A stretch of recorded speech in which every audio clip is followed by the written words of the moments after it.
वाह मौला वाह वाह जी किस्मत मौला बख्श खान माथियो सो मोलू पुत्र मिला रोलू छोरी ओ छोरी साथी करे मुंजा प्यारा बाबा मां पंहिंजे प्यारनि भाइरनि लाइ मानी पचाई रही आहियां छड मानीअ खे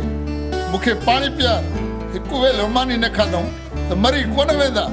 उथां थी उथां सदाई मुंहिंजे प्यारे भाइरनि त कावड़ हूंदी आहे छोरी उथे थी याद अचे दी ओ दी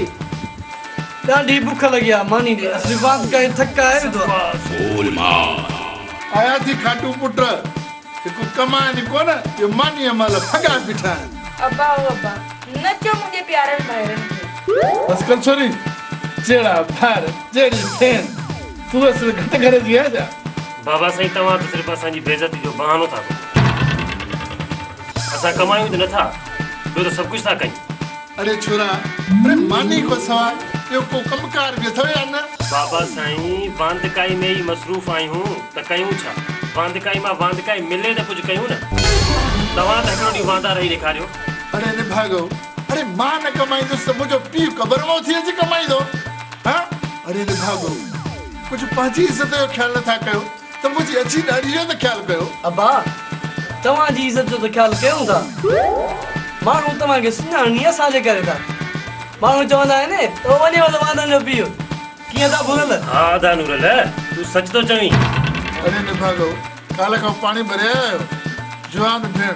ट्यूबवेल तो पाणी भरिजी थी वञे माण्हू अलाए जो छामो छा था चवनि पर तव्हांखे टके जो बि हया न